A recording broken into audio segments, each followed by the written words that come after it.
जय भीम, जय संविधान साथियों। मैं doctor Dhananjay Kumar, the voice of young generation. जैसा कि आप जानते हैं कि सोशल मीडिया के माध्यम से सबको पता चल गया होगा कि जिस तरह से इस देश के गृह मंत्री जो बाबा साहब अम्बेडकर पर अपमानजनक टिप्पणी की है वो बेहद निंदनीय है, जिससे सुन करके देश ही नहीं पूरी दुनिया में उनका विरोध कर रहे हैं। बाबा साहब अम्बेडकर का नाम 6 बार लेकर के उन्होंने जी लगाना नहीं समझा। कुछ लोग कह रहे हैं कि बस वीडियो जो है थोड़ा सा क्लिप करके दिखाया जा रहा है, मुद्दा बनाया जा रहा है, पूरा वीडियो नहीं दिखाया जा रहा है। लेकिन मैं आप लोगों को बताना चाहता हूँ मेरे साथियों कि हकीकत में बाबा साहब का अपमान हुआ है, वो किस तरह हुआ है मैं आप लोगों को बताना चाहता हूँ। देखिए, पूरे देश ही नहीं पूरी दुनिया में बाबा साहब का नाम बहुत सम्मान के साथ लेते हैं, जैसे परम पूज्य बोधिसत्व बाबा साहब अम्बेडकर।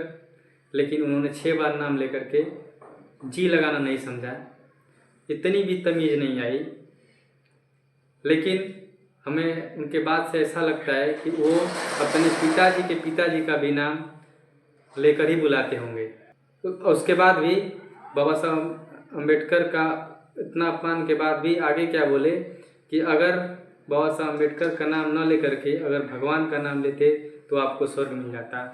लेकिन मैं उनको बता देना चाहता हूँ, आप तो भगवान का नाम लेते ही होंगे, तो आपको तो स्वर्ग में होना चाहिए था, आपका स्वर्गवास होना जाना चाहिए था। आपको भगवान का नाम लेते हैं तो आपको स्वर्ग मिल जाना चाहिए था, आप स्वर्ग के गृह मंत्री होते हैं। आप किस भगवान की बात कर रहे हैं? उस भगवान की बात कर रहे हैं जो भगवान आपको बनाया और जिसको आप लाए हैं, उस भगवान की बात कर रहे हैं कि आप किस भगवान की बात कर रहे हैं?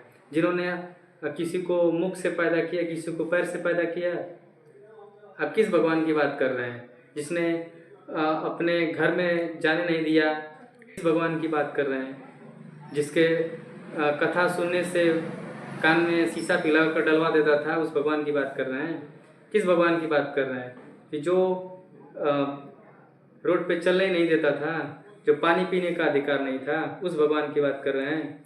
अब किस भगवान की बात कर रहे हैं जो जिसके रहते देश गुलाम हो गया, आप उस भगवान की बात कर रहे हैं? लोगों को मैं बता देना चाहता हूँ कि बाबा साहब अम्बेडकर इस भारत देश के भगवान हैं और उनकी आत्मा संविधान में बसती है।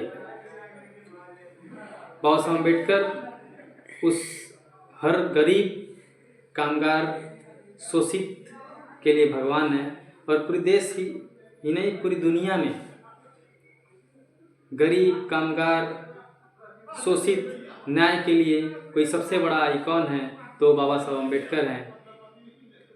बाबा साहब अम्बेडकर को जो उनके अनुयायी हैं वो उन्हें पढ़ते हैं, समझते हैं, जीते हैं। हमें नहीं मालूम कि भगवान का नाम लेने से, बार बार नाम लेने से स्वर्ग मिलता है कि नहीं मिलता। वैसे तो हमें देने दिया गया, नहीं तो कोई भगवान का नाम ले लेता था तो उनकी जीभ कटवा दी जाती थी।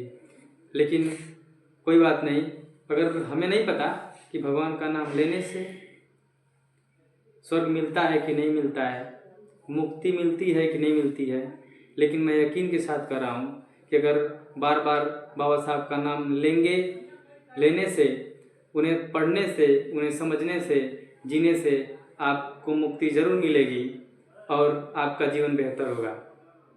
और बाबा साहब अम्बेडकर ने एक संविधान, अपने लिखे हुए संविधान से एक भारत रूपी स्वर्ग दिया है।